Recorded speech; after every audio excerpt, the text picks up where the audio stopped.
Bonjour à tous et bienvenue dans cette nouvelle vidéo. Aujourd'hui, je vais répondre à la question: comment se conduit un pervers narcissique durant la Saint-Valentin?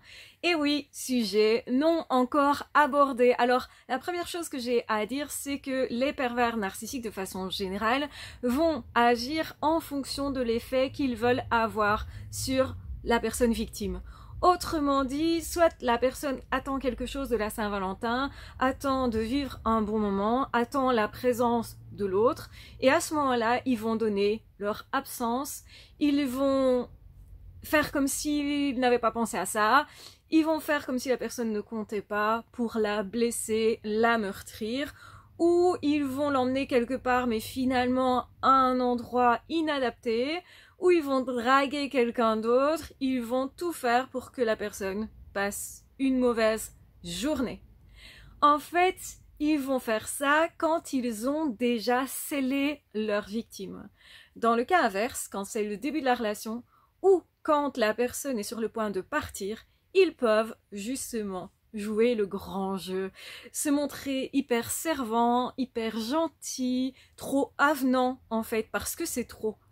Et du coup peut-être collant, etc. Pourquoi? Pour envahir la personne, pour justement la conquérir, mais dans le sens prendre sur elle l'ascendant.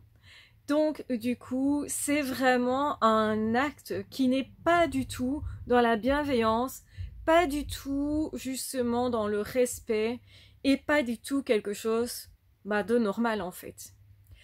Mais si on est encore dans la phase de lune de miel, effectivement la personne qui hésitait peut-être à sortir avec cette personne, qui hésitait justement à aller peut-être plus loin ou à rester, peut décider à ce moment-là de continuer, d'espérer encore en fait. Et évidemment, ils vont jouer avec l'espoir de la personne qui est victime de ça. Si vous ne désirez rien, si vous n'avez aucun espoir, et si vous voyez clair, le jeu est terminé. Et du coup, ils vont tout faire aussi pour brouiller les pistes. Justement parce qu'il vient d'y avoir une dispute, ils vont être particulièrement gentils, particulièrement présents, particulièrement, on va dire, presque parfaits.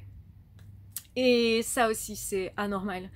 Normalement, justement, une personne va rester constante, va être tout le temps présente, ou en tout cas, on peut compter sur cette personne, on peut se confier à cette personne, on peut parler, communiquer de façon détendue avec cette personne, et ça, vous n'avez jamais avec un ou une perverse narcissique. Donc le pervers narcissique peut aussi vous emmener à une soirée, mais dans le but de vous faire souffrir, de vous délaisser, de justement dire du mal de vous, des choses comme ça, c'est tout à fait possible. Et particulièrement si vous attendez quelque chose. Donc si vous attendez quelque chose, vous espérez quelque chose de cette soirée, de cette journée, soit il ne vous contacte même pas, soit il vous emmène quelque part, mais comme pour vous prouver que vous êtes inintéressant, il ne s'occupe pas du tout de vous, ou soit au contraire, ils ont des comportements hyper dérangeants, désagréables, ils sont trop collés, ils vont vous mettre dans de l'inconfort. Par exemple, vous n'aimez pas en public être touché, en tout cas de certaines façons en tout cas, ils vont avoir les mains trop baladeuses, ils vont se montrer de manière assez déplacée, et en fait le but c'est de vous faire vous sentir hyper mal à l'aise.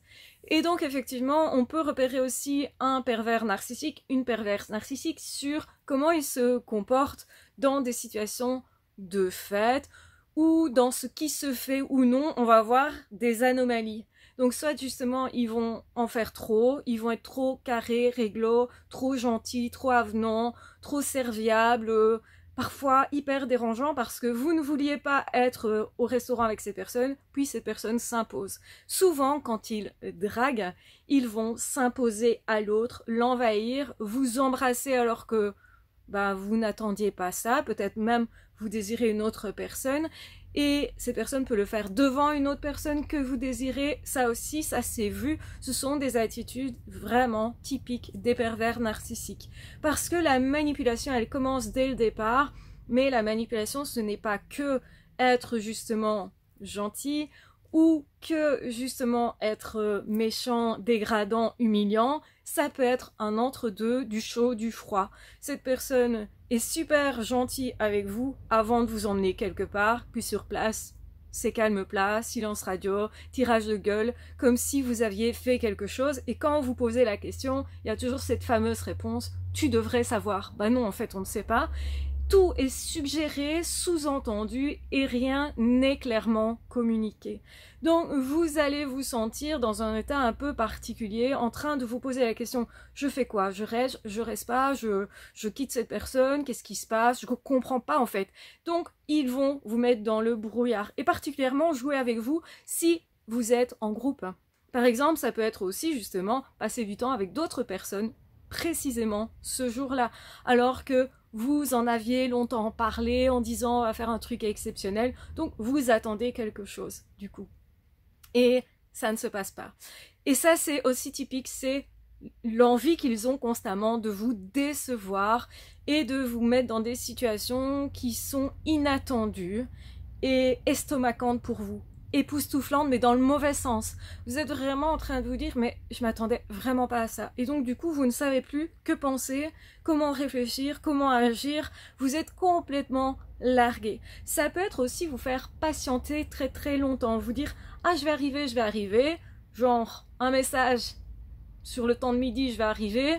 14 heures, toujours personne, et puis plus tard, vous renvoyez un message, la personne vous dit « Oui, j'ai juste été retardée, t'inquiète pas », et donc en fait, cette personne n'arrive que très tard dans la journée, et du coup, vous avez passé votre journée à attendre, à pas savoir si vous pouviez faire autre chose, etc., puisque la personne allait toujours arriver. Ça, ils ont le don aussi pour se faire attendre, et c'est pas parce qu'ils savent pas gérer leur temps, contrairement à d'autres personnes, etc. C'est pas du tout ça chez les pervers narcissiques, c'est fait délibérément. Ils savent pertinemment être à l'heure quand ça les arrange bien, et en retard quand ça les arrange bien aussi. Et du coup, eh bien, le problème va être aussi parfois de vous mettre face à face avec un ex exprès ce jour-là, à ce moment-là, à ce moment où vous attendez justement un câlin, une romance, quelque chose de l'ordre de, eh bien, d'un soin, de l'attention. Bref, ce qu'on fait généralement à la Saint-Valentin, on en profite pour dire à la personne, d'une manière ou d'une autre, pour lui signifier que cette personne est importante pour nous, qu'on a des réels sentiments pour cette personne, on en profite pour prendre soin de la relation, on en profite quand on est célibataire aussi pour prendre soin de soi. Ça peut être ça, ils vont revenir à ce moment-là dans votre vie pertinemment parce qu'ils savent que vous êtes en train de vous réparer et que ça ne leur va pas. Ça peut être justement revenir vous draguer à ce moment-là, et comme c'est un jour particulier, vous allez plus facilement comprendre en fait que cette personne vous drague et souhaite quelque chose par rapport à vous.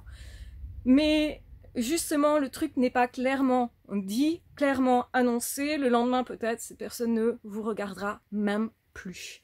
C'est comme si cette personne vous déclarait que vous êtes l'amour de sa vie et le lendemain, plus rien. Donc ça aussi, il faut faire attention à ces chaud-froid, chaud-froid, chaud-froid, en se posant la question, qu'est-ce que je voulais à ce moment-là? Tiens, comme par hasard, ces personnes n'étaient pas là alors que je souhaitais sa présence. Comme par hasard, je voulais pas que ces personnes soient là, et ben cette personne est particulièrement présente là, etc. Ou j'étais dans le brouillard, etc. Et cette personne est venue me rassurer parce que j'étais sur le point de quitter cette personne, de prendre une décision pour cette relation que je sentais néfaste pour moi. Et bien ça, ce sont effectivement des attitudes typiques des pervers narcissiques à la Saint-Valentin. Voilà, j'espère que vous aurez apprécié cette vidéo. N'hésitez pas à liker, à partager et à vous abonner. Et en attendant, on se retrouvera très vite dans d'autres audios ou dans d'autres vidéos. Ah, ciao, bye bye!